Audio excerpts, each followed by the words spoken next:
ഇത് പ്രതിപക്ഷം വളരെ ഉത്തരവാദിത്തത്തോടുകൂടി നേരത്തെ ഉന്നയിച്ച ഒരു ആക്ഷേപമാണ്. കാരണം സംസ്ഥാനത്ത് ഗുണ്ടകളുടെയും ക്രിമിനലുകളുടെയും ലഹരി മാഫിയയുടെയും ഭരണമാണ് നടക്കുന്നത്. അവർ ഈ സംസ്ഥാനത്ത് എല്ലായിടത്തും അഴിഞ്ഞാടുകയാണ്. മുഖ്യമന്ത്രി ആഭ്യന്തര വകുപ്പിൻ്റെ മീതെ ഒരു നിയന്ത്രണവുമില്ല. മുഖ്യമന്ത്രിയുടെ ഓഫീസിലെ ഒരു ഉപജാപക സംഘമാണ് പോലീസിനെ നിയന്ത്രിക്കുന്നത്.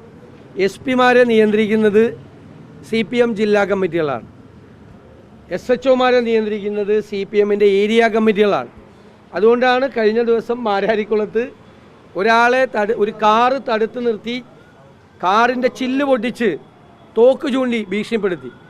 അപ്പോൾ അയാൾ വിളിച്ച് പോലീസിനോട് പറഞ്ഞപ്പോൾ അത് ആരാണെന്ന് ചെയ്തതെന്ന് ചോദിച്ചു. അപ്പോൾ പേര് പറഞ്ഞപ്പോൾ പറഞ്ഞു ഉടനെ രക്ഷപ്പെട്ടോളാൻ പറഞ്ഞു. ഒന്നും ചെയ്യാൻ പറ്റില്ല, ഏരിയ കമ്മിറ്റി നേതാവിൻ്റെ സ്വന്തം ആളാണ് ഈ ഗുണ്ട എന്നാണ് പറയുന്നത്.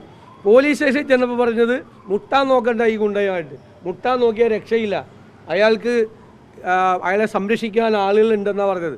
ഞങ്ങളും അസംബ്ലിയിൽ ഉപയോഗിച്ചൊരു വാക്കുണ്ട്, പൊളിറ്റിക്കൽ പേട്രണേജ്.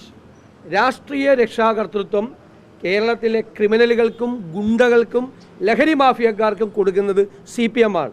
മുഖ്യമന്ത്രി നോക്കി നിൽക്കുകയാണ്. DYSPയെ അറിയപ്പെടുന്ന എൻ്റെ ജില്ലയിലെ ഗുണ്ടയാണ്, ഒരു ക്രിമിനലാണ്.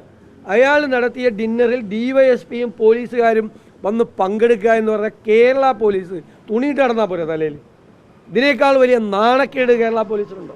അപ്പം ഞങ്ങൾ പറഞ്ഞ കാര്യങ്ങൾ കഴിഞ്ഞ 1-2 വർഷക്കാലമായി കേരളത്തിലെ പ്രതിപക്ഷം കേരളത്തിലെ പോലീസിനെക്കുറിച്ചും, കേരളത്തിലെ പോലീസ് സ്കോട്ട്ലൻഡ് യാർഡിനെ വെല്ലുന്ന പോലീസായിരുന്നു.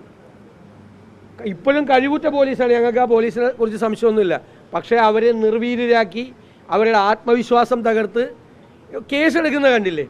ഇപ്പോൾ നമ്മുടെ മദ്യ നയവുമായി ബന്ധപ്പെട്ട കോഴ കേസിൽ എന്താണ് ക്രൈംബ്രാഞ്ച് അന്വേഷിക്കുന്നത്? ഈ വാർത്ത എങ്ങനെ പുറത്തു പോയെന്നാണ്.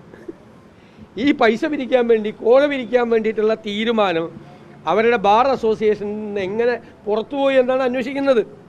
SFI സംസ്ഥാന സെക്രട്ടറി പരീക്ഷ എഴുതാതെ പാസ്സായത് റിപ്പോർട്ട് ചെയ്യപ്പെട്ടപ്പോൾ അതിനെക്കുറിച്ചല്ല പോലീസ് അന്വേഷിച്ചത്. ആ റിപ്പോർട്ട് എങ്ങനെ പുറത്തു വന്നു പറഞ്ഞിട്ട് റിപ്പോർട്ടറെ, ഏഷ്യാനെറ്റിൻ്റെ റിപ്പോർട്ടറെ പ്രതിയാക്കിയാണ് കേസെടുത്തത്. ഇങ്ങനെയാണ് എല്ലാ കേസിലും. സ്വപ്ന സുരേഷ് ആരോപണം ഉന്നയിച്ചപ്പോൾ സ്വപ്ന സുരേഷിനെ കുറിച്ചാണ് അന്വേഷണം നടന്നത്, അല്ലാതെ ഉന്നയിക്കപ്പെട്ട ആരോപണത്തെക്കുറിച്ചല്ല. അങ്ങനെയാക്കി കേരളത്തിലെ പോലീസിനെ മാറ്റി. അതിൻ്റെ ഏറ്റവും നാണം കെട്ട കാര്യങ്ങളാണ് ഇന്നലെയും ഇനിങ്ങാന്നൊക്കെയായിട്ട് നടന്നുകൊണ്ടിരിക്കുന്നത്. ഉറപ്പായിട്ടും ഞാൻ പറഞ്ഞല്ലോ, മുഖ്യമന്ത്രി നിസ്സംഗനായി നിൽക്കുകയും മുഖ്യമന്ത്രിയുടെ കയ്യിൽ നിന്ന് ഈ അധികാരം മുഖ്യമന്ത്രിയുടെ ഓഫീസിലെ ഒരു ഉപജാപക സംഘം തട്ടിയെടുത്തിരിക്കുകയാണ്.